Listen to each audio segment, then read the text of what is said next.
Hey, how's it going? Well, I had someone comment suggest that I show my scars. I'm like, kind of went blank for a minute. Again, they were talking about the marks that I had from. Uh, no, it's in the pictures in the community center, community post. But I believe they were talking about the scars on my abdomen. This is from when 7/16/2003, when I died four times at the hospital. And they basically Hannibal lectured me. They cut me open and took my insides out and mutilated them and put them back in. And, besides that, they took my blood and, the blood drinkers drank my blood. Um, there's some really sick people here that been around me, taken as little child, sold and taken, and history repeats itself. I mean, this is what they do. You know, they torture, they do things to keep people from, speaking out. And I wrote about it in the community post because I'm short on the time, the storage on the phone. But without further ado, I'm going to show you the scars on my stomach. And it's, kind of low because it involves, C-section, but they went across it and made an X right on my stomach, like X marks the spot, and it's, right at the, what's that, the solar plexus. So anyway, but it's where they're saying basically they're Xing me out. This is what they do. And they were not expecting me to come back from that. The nurse pretty much freaked out when I woke up. And yeah, that was a hell of a fight. And really my whole life, and I'm saying this because there's others like me that have been through just hell on earth. And it's, there's people that are hurt that don't hurt people, and then there's those that are hurt that hurt other people, and they think that's how they solve their problems. It doesn't work, But let me show you. I have to be careful.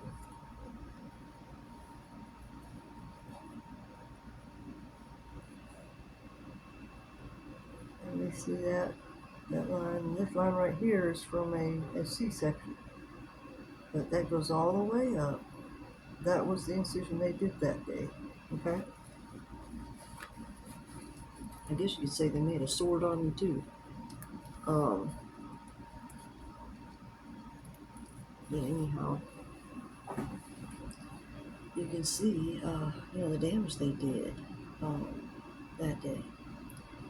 This is the kind of things that they do. They're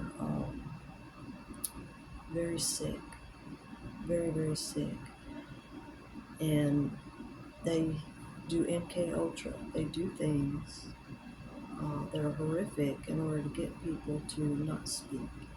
Okay.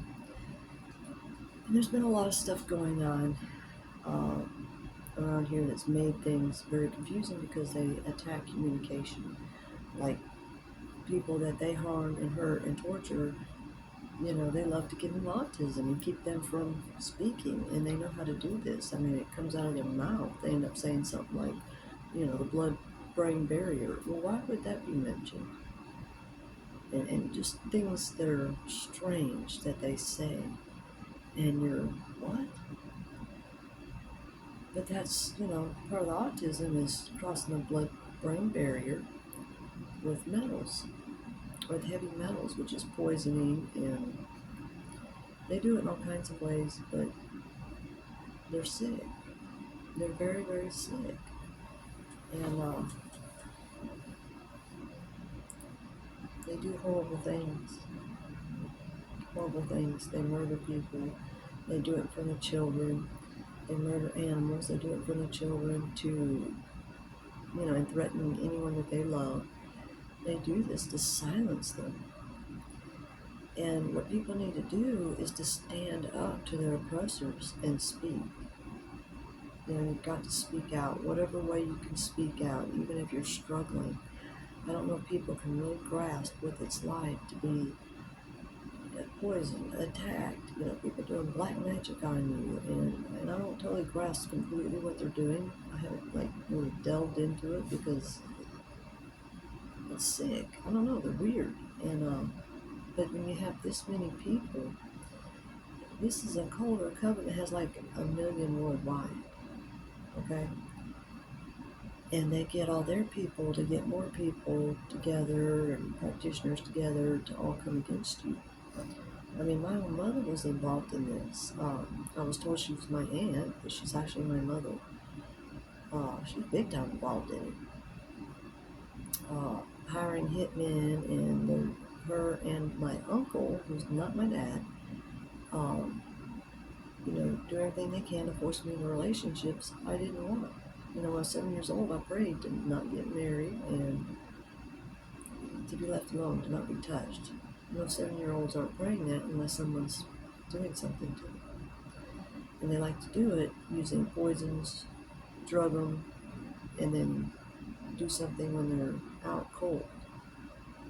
And because then it's gonna fuck you, it's gonna torture you without knowing the truth. And they do that so that they're able to have control over people. I mean, these are the things that they do. And then when they decide they want to off you, they set it up, and they'll put their signs and symbols out, using actors, actresses, using the Hollywood, with their little skits that they do, and people will just be thinking it's what's on TV, that's really happening, but they're doing it because they're putting word out there to their members. Okay, off this person, or we're gonna off this person on this day, or this is gonna happen this day, and so on and so forth. And they had something really bad planned for Halloween. This Halloween. This is the kind of things they do. These are the people that sacrificed a bunch of people in New York, the Twin Towers. This is what we're talking about. They will do anything for money. Anything. That's their God. I mean, money's just money. It's a tool. It's supposed to be about love for one another and caring about one another. You have to want to heal. You can't just attack other people. If somebody says something and it's triggering, or you're bothered by something, you need to look at why. Why is it triggering you? Why is it bothering you? There's a reason why. Okay? That means that something's happened somewhere that you need to delve into to find out why. I was having trouble seeing things because of, hurts and things that they put on me, but it's been like over centuries of time. This isn't something that just happened in this lifetime. What we're supposed to do is work on healing so our soul is healed, okay? So we don't have to keep going through Groundhog Day. Like, you live a life, you die, and then it's like you keep repeating the cycles until you learn it. If you don't do this and heal and get out of it, it's really hard to get out of it. It's even harder. So you have to come from a much worse place to do it. But I'm proof that you can do it. They put all their sins on me, and they've done it to others, to get rid of their own karma and put it on someone else, instead of dealing with their karma, being a grown person, instead of acting like a child and dealing with their karma so that they can be abundant, so there's no need for them to steal from others. They can be creative instead of hating and envying and all these lower emotions, right? No one has the right to, you gotta feel this way or blah blah blah. Well, they're trying to force something, but that's their problem. Okay, it's not yours. This person, whatever. If they're having something to deal with, a lot of times you have to just walk away. Gray rock, which is that's how you deal with narcissists. Is you become like no contact and all this stuff, or you just kind of blow them off instead of giving it attention. Because where you give something attention, it's like going to keep festering. So, I mean, these are lessons that we're learning, so we don't have to learn it again. This is what this is about. It's to save people from their past, their whatever it is they're going through. Satan is about putting sins on people because that's how they're getting rid of their karma. They're putting their sins on other people and projecting it. How much is it is really you?